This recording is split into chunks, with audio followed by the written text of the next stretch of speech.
sini gue mau bongkar strategi investasinya para konglomerat ya. Dan apa sih bedanya konglo itu mainin duit sama kita orang-orang biasa. Jadi ini sebenarnya materi yang gue udah pikirin dari lama, karena ini adalah satu hal yang gue terobsesi dari kecil. Jadi gue sempat pelajarin semua konglomerasi dari Indonesia sampai di luar negeri. Jadi gue sebutnya high performing conglomerates. Dan gue lihat gimana caranya mereka kerja. Dari gue tracking semuanya. Keluarganya Salim, keluarganya Sinarmas. Kita lihat di luar seperti Jack Henry, Danaher, Ametek, Berkshire Hathaway, Constellation Software. Gue lihat konglomerasi ini, cara mereka mainin capitalnya atau cara mainin uang itu rata-rata mirip dan strateginya sama. Di sini nanti gue bakal outline strateginya, gimana caranya kita bisa membuat wealth atau kekayaan ya. Kekayaan itu adalah aset yang bisa kerja untuk kita di saat kita tidur. Makanya konglomerat itu bisa kaya karena mereka punya bisnis, mereka punya bagian dari bisnis antara mereka fully own atau mereka punya minority stake yang mereka nggak kontrol. Jadi mereka punya bagian dari bisnis yang sangat besar. Itu bisnis itu menghasilkan cash flow yang dipakai sama mereka untuk beli bisnis-bisnis yang lain lagi. Nah, tapi pertanyaannya, ini kenapa sih gue sebenarnya bikin video-video seperti ini? Jawabannya adalah, gue mau bikin ya YouTube channel gue ini adalah sebagai ajang pembelajaran gue sendiri. Karena biasa kita tahu kalau misalnya kita ngajarin orang, misalnya di sekolah, ngajarin teman kalian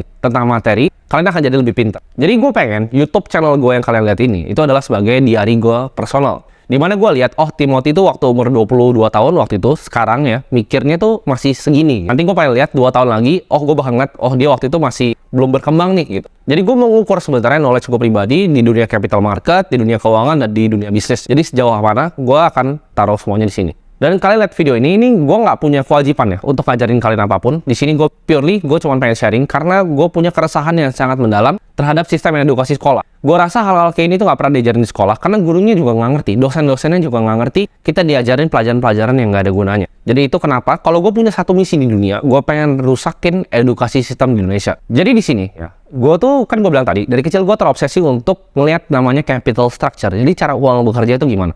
Ini gue akan sharing karena dari pertama yang menginspirasi gue pertama kali terjun ke dunia capital market itu adalah tokoh namanya Warren Buffett. Jadi kita akan bahas dari Warren Buffett dulu. Dari awal tuh gue terobsesi ngeliat gimana caranya dia bikin namanya Berkshire Hathaway ini. Orang banyak bilang dia cuma beli saham Coca-Cola. Tapi apakah itu hal yang benar? Gitu. Jadi gue pelajarin secara dalam. Kalau kalian tanya, semua annual reportnya Berkshire Hathaway, gue udah pernah baca. Lu tanya semua buku tentang Warren Buffett, dari buku yang gampang kayak Snowball, Essays of Warren Buffett, The Warren Buffett Way, Robert Hagstrom yang tulis, semua itu udah pernah gue baca. Gue baca buku tentang Warren Buffett totalnya hampir 100 mungkin lebih dari bahasa Indonesia dan bahasa Inggris. Gue selalu ngajarin kalian, kalau misalnya gue mau contek hidup seseorang, gue lihat orang nomor satunya. Sekarang gue lihat, siapa capital allocator paling jago di dunia? Ya, yang pindah-pindah uang tuh paling jago di dunia. Jawabannya simple, semua orang tahu, Warren Buffett. Revenue per employee-nya paling tinggi. Berkshire Hathaway itu headquarter-nya cuma 19 karyawan. Kalian bayangin. Itu perusahaan 600 billion US dollar, hampir setengah triliun lebih, cuma dengan 19 karyawan. Seberapa efektif dan seberapa efisien perusahaan itu, ya.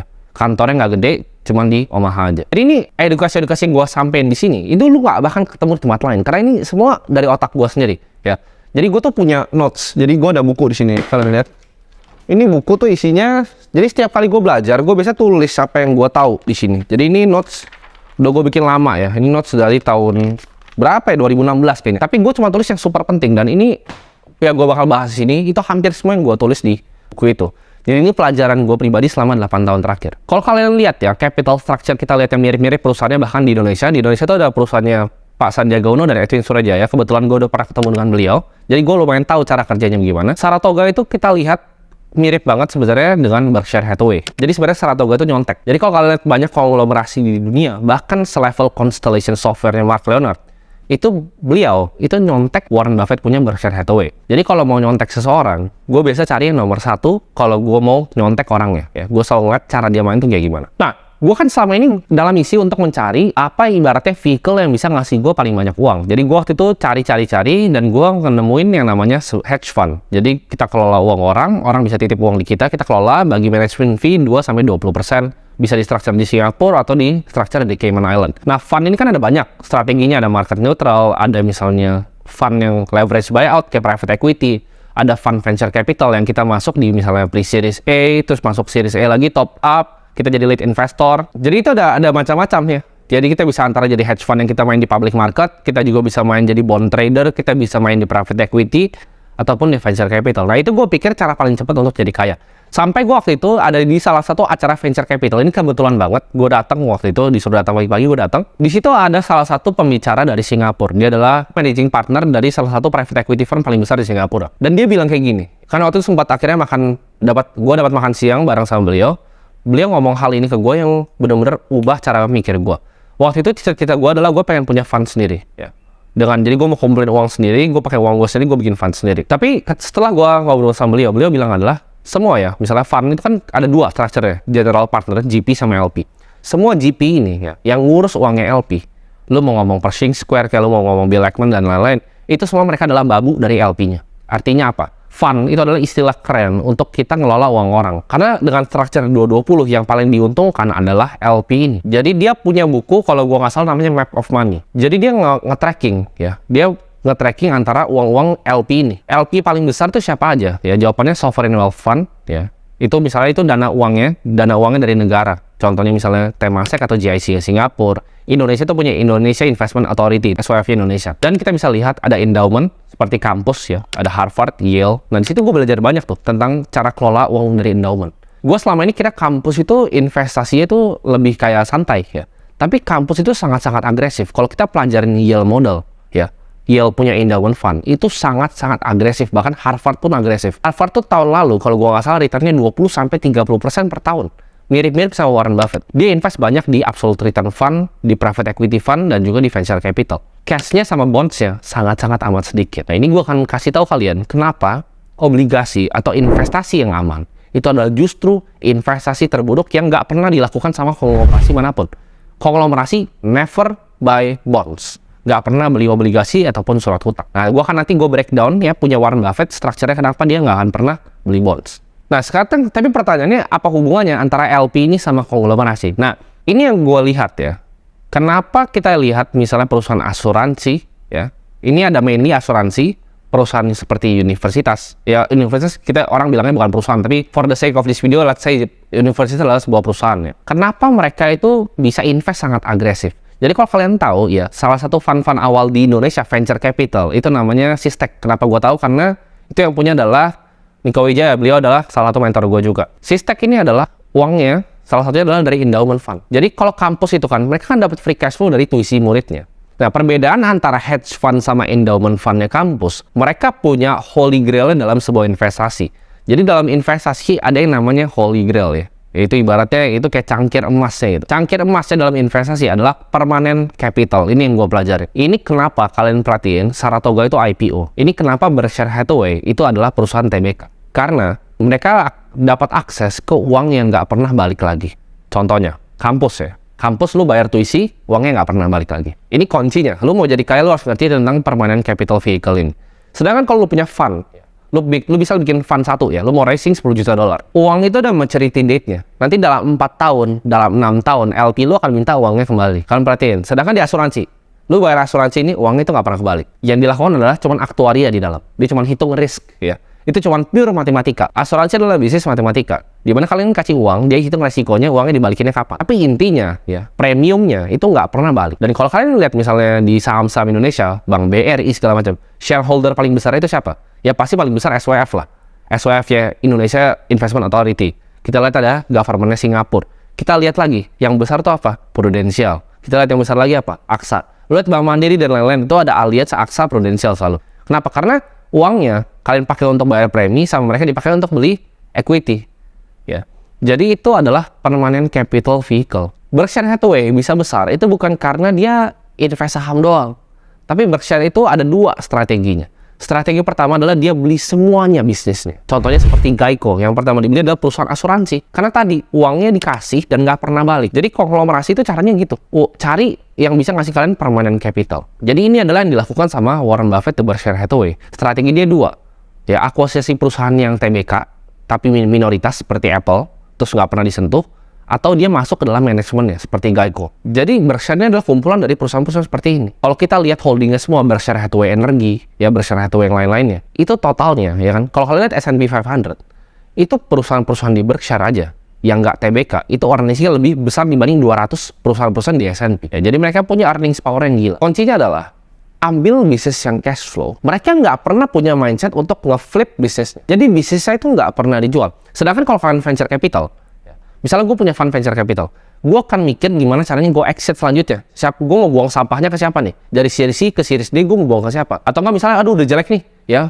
Misalnya lead investornya Sequoia nih. Sequoia udah nggak top up lagi. Wah ini startupnya mati nih. Series B gue harus buang barang gue nih ke siapa? Gitu. Mindsetnya adalah flipper.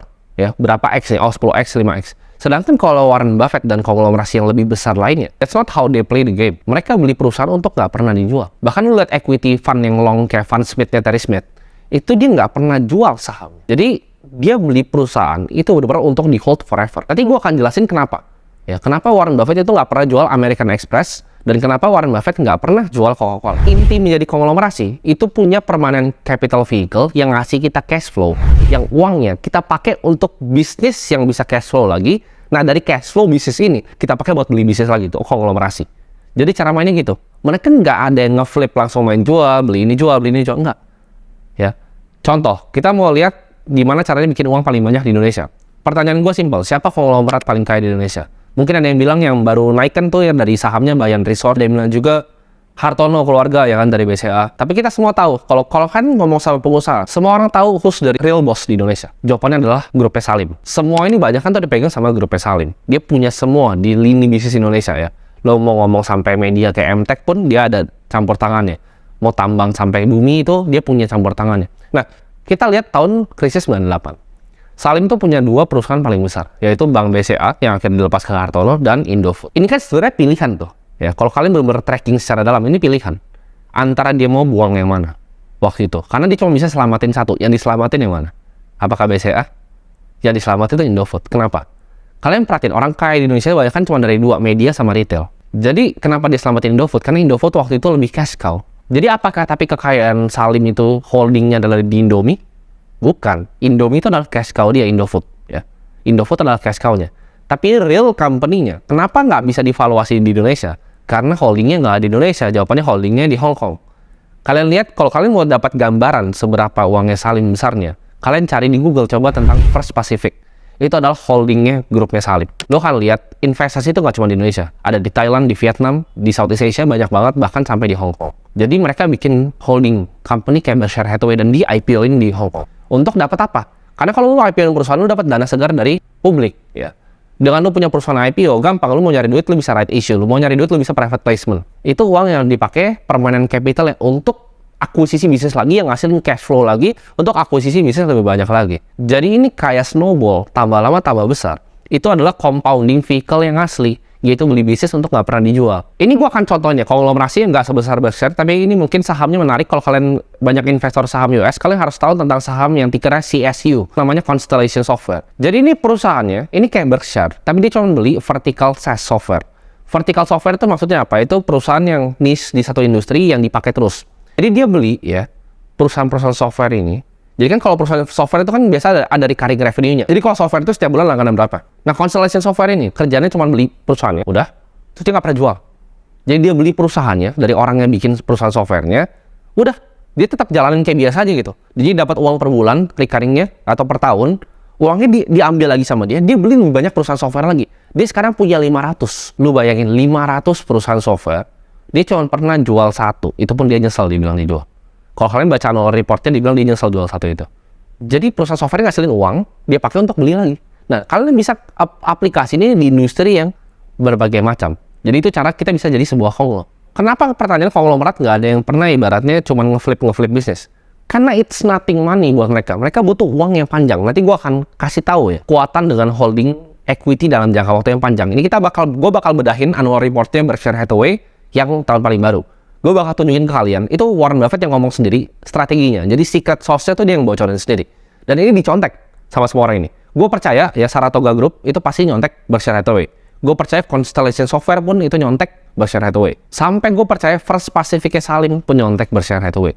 Cara mereka manage capital allocation. Lo akan bisa ketemu model ini ya di semuanya. Ya, dan jadi model operational excellence ini dan capital allocation yang disiplin. Jadi ini beberapa nama yang kalian mungkin bisa googling sendiri. Namanya Danaher, ya kalian bisa cari Ametek, kalian bisa cari Jack Henry. Itu semua perusahaan-perusahaan konglomerasi yang modelnya mirip kayak yang gue omongin sekarang. Jadi seumur hidup gue, ini yang gue lakuin ya. Dari dulu cita-cita gue cuma mau punya 1 triliun. Jadi gue cari cara paling cepat untuk dapet ini atau cara paling make sense. Gue sekarang mikir caranya adalah dengan gue punya ya semacam konglomerasi kecil di industri yang gue tajam. Dengan gue membeli aset-aset yang gak akan pernah gue jual lagi. Yang ngasilin uang ya atau dari capital gainnya gue ambil untuk beli aset-aset lagi. That's how they play the game. Jadi gue akan bahas ya konklusi di sini sebelum kita jump in ke annual letternya. Gue bakal kasih secret sauce-nya. Yaitu pertama, untuk kita build yang namanya kekayaan, kita harus punya piece of a business. Kita harus punya bagian dari bisnis antara bisnis kita sendiri atau bisnis orang lain yang kita investasikan. Penting, harus punya bisnis. Lu nggak bisa tukar waktu lu dan jadi kaya.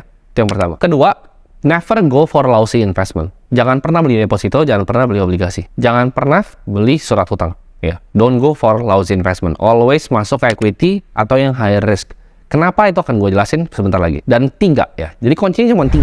Think super long term. Kalau misalnya ada teman datang ke gue bilang, oh tim gue punya bisnis nih, di bulan ini gue ngasilin sekian, di kuartal ini gue bakal ngasilin sekian. Gue pasti mikir, oh ini orang levelnya masih rendah. Kenapa? Karena orang yang punya mindset panjang, itu biasanya jauh lebih kaya. Kalau misalnya kita ngomong sama orang yang, oke, mindsetnya 20 tahun ke depan. Oke, mindsetnya 25 tahun ke depan. Gue itu dalam perjalanan gue, ya bikin konglomerasi yang gue pengen, itu gue kasih target tuh 50 tahun ke depan. Gue nggak tahu masih 20 tahun nggak, tapi target gue 50 tahun ke depan. Itu jauh banget. Itu nggak 10 tahun, itu nggak 5 tahun, itu nggak 3 tahun. Jadi kalau gue beli aset, itu target gue panjang sampai 50 tahun ke depan. Itu cara gue lihat, cara framework gue berpikir. Jadi gue nggak berpikir cuma buat 1-2 tahun ke depan. Tapi gue punya view yang long term. Karena kita tahu compounding itu paling kuat kalau dipaduin sama waktu. Jadi 3 ya, lo harus punya piece dari sebuah bisnis. Lo jangan invest di lousy investment, kedua. Dan yang terakhir adalah kita punya pemikiran yang super long term. Itu yang bedain kalian sama konglomerat. Nah sekarang ini gue akan kasih tunjuk kalian di sini. Jadi ini tulisan dari Warren Buffett ya, The Secret Sauce. Berkshire itu tahun 1994 itu menyelesaikan share purchase 400 juta lembar Coca-Cola. Ya 400 juta lembar Coca-Cola. Harganya waktu itu 1,3 miliar US dollar. Ini tahun 1994. Ya. Abis itu dia nggak pernah beli lagi. Kalian cek sampai sekarang di portofolionya itu masih sama. Ya, 400 million shares. Ini maksud gue kenapa jangan pernah beli obligasi. Ini kata-kata dia sendiri. Cash dividend yang dia receive dari Coke tahun 1994 itu 75 juta dolar. Ya. Jadi kan perusahaan itu kan menghasilkan laba. Simpel ya. Misalnya Coca-Cola. Kan gue contohin Coca-Cola biar kalian gampang banget ya ngertinya. Coca-Cola itu kan jualannya ya Coca-Cola. Dia kan ada marginnya itu. Jadi dia ada profitnya setelah dia jual ke orang, dia bayar karyawan semua, ada yang namanya net profit. Nah kalau perusahaan TBK rata-rata, net profit ini bisa dipakai antara untuk retain earnings, untuk kembangin perusahaannya, atau dibagi sebagai dividen. Tapi perusahaan yang sudah konsisten earningsnya biasanya bagi-bagi dividen. Nah Coca-Cola ini adalah salah satunya. Jadi dengan Warren Buffett pegang 1,3 miliar, dia dapat dividen 75 juta pada tahun 1994. Ya. Di tahun 2022, dividennya berapa? Ada yang bisa tebak nggak? Kan tadi 75 juta. Dividennya tuh naik sampai 704 juta. Lu bayangin. Jadi tahun 1994, dividennya 75 juta. Ya. Tahun kemarin, dividennya 700-an juta dolar. Dengan uang yang sama 1,3 miliar US dollar. Dividen itu setahun ya dikasihnya. Setahun. Kenapa bisa gitu? Karena dia punya a piece of a great business yang dia nggak pernah jual. Nah kita lihat, kita expect ya, Charlie and I expect bahwa checks ini akan likely to grow. Jadi dividennya bakal grow ke depannya. Mungkin ya, 5 tahun lagi, 10 tahun lagi, dia cuma beli 1,3 miliar dolar. Mungkin dia bisa dapat 1 miliar dolar setahun dividen nanti, 5 tahun lagi. Itu adalah kekuatan kita nggak pernah jual perusahaan yang memang bagus. Dia nggak pernah punya pikiran untuk trading Coca-Cola. Ini baru cuma dari dividennya. Sekarang kita lihat. Cerita kedua, American Express. Ya kan tadi gue bilang Coca-Cola sama American Express. Gue akan bahas dua-duanya. American Express ini sama. Ya. Purchase-nya selesai di 1995. Beda setahun. Sama. Harganya, kenapa gue kasih ini? Karena ini juga sama. Ya. Dia beli Coca-Cola 1,3 miliar. Dia beli American Express 1,3 miliar dolar. 1,3 billion. Annual investment-nya, ya, dividennya, dari 41 juta, sekarang 302 juta. Lebih kecil dari Coca-Cola. Kalian bisa bayangin. Dari 41 juta, sekarang 302 juta per tahunnya. Nah, orang bilang kan, tapi ini kan dividen doang, apa spektakulernya? Karena kan taruh uangnya juga gede. Betul. Tapi yang kalian belum lihat juga capital gain-nya, ya. Coca-Cola 1,3 miliar, itu jadi berapa? Kita lihat sekarang, kita buka portofolionya. Dia kan invest 1,3 miliar di tahun 1994. Coca-Cola ya, per 13F filing terakhir, itu sekarang value-nya di 25 miliar dolar. Nah, kalian bayangin, tadi cuma masukin uang 1,3 miliar dolar. Dia dapat awal-awal dividennya cuma 70-an juta dolar. Sekarang dividennya setahun aja udah mau hampir total investasi dia waktu itu. Terus harganya itu naik ke 25 miliar dolar. Lu tanyakan Warren Buffett secret sauce apa ini? Jawabannya ini. Kenapa gue bilang jangan pernah beli obligasi? Anggaplah Warren Buffett tahun itu 1995-1994 itu dia nggak beli. Ini bahkan dia tulis sendiri. Ini dia kasih contoh. Gue juga pas waktu pertama kali gue baca ini gue nggak. Oh ini cara mainnya gitu. Begitu waktu itu kalian anggap kita beli obligasi dengan uangnya sama 1,3 miliar. 1,3 miliar dolar itu kalau misal obligasi di US itu bisa dapat 80 juta dolar per tahunnya. Jadi setiap tahun konsisten tuh 80 juta, 80 juta, 80 juta, 80 juta. Kalau tadi dari 75, dia naik lagi ke 80, 90, sampai sekarang akhirnya di 700. Dividennya doang. Belum naik ke 25 miliar harga sahamnya ya. Sekarang lu lihat, kalau lu taruh tadi 1,3 miliar ya di obligasi, lu dapat 80, 80, 80, 80, 80, 80, sampai sekarang dapat 80. Tapi di tahun sekarang nilai uangnya berapa? 1,3 miliar. Nangkap nggak? Kalau tadi lu invest di Coca-Cola, itu nilainya jadi 25 miliar. Dividennya jadi 700 juta dolar. Kalau lu taruh di obligasi cuma dapat 80, 80, 80, 80, dan di ujung waktunya itu cuma 1,3 miliar. That's why you never fucking buy bonds. Ya. Obligasi adalah instrumen untuk orang bodoh. Ini gua akan sebut sini. Mau marah mau menteri keuangan marah, gua akan bilang obligasi itu adalah instrumen untuk orang bodoh. Karena untuk mau jadi kaya, you have to buy a piece of a business yang generate cash flow. That's how Konglo make their money. Lu mau lihat semuanya ya. Ini gue cuma contohin pakai American Express dan Coca-Cola. Tapi kira-kira kayak gini. Ini rahasianya Warren Buffett kenapa dia super kaya. Jadi ini yang gue pelajari selama ini dan ini perbedaannya. Nah ini gue akan bahas konklusinya. Satu adalah kita kalau mau allocate capital, kita harus pikir secara matang. Yang kedua, jangan go for fucking lousy investment. Jangan go for lousy investment. Ya. Tiga, kita think long term. Jangka panjang banget pikirnya. Empat, gue tambahin satu lagi sebelum penutup, adalah kita jadi orang yang lebih risk averse. Perbedaan orang super kaya dan orang miskin. Kalau gue ngobrol sama konglomerat di Indonesia, mereka pasti mikirnya bukan cara melipat gandain uangnya. Cuman gimana caranya mereka preserve capital dulu. Dengan pelan-pelan. Tapi over long period of time. Kecuali kalau uang lu masih dikit banget. Kalau uang lu dikit banget ya boleh agresif. Tapi kalau uang lu udah sedikit lebih banyak, ada bagusnya kita sedikit ngerem untuk kita preserve capital kita. Jadi kalau kalian tanya perbedaannya apa, ya itu semua. Itu caranya perbedaan uang ya. Karena uangnya seperti game. Mereka ngerti game ini lebih tinggi dibanding kita ilmunya. Jadi kalau mau jadi kaya, contek cara orang-orang kaya bekerja. Dan semoga ya, ini yang gue outline gimana cara jadi konglo bisa bantu kalian jadi konglo di kemudian hari. Karena itu harapan gue dalam bikin video ini, karena gue pengen rubah sistem edukasi supaya semua orang bisa dapat edukasi atau at least knowledge yang gue punya bisa gue sharingkan ke semua. Karena apa artinya punya uang kalau misalnya ilmu kita nggak dibagiin ke orang-orang.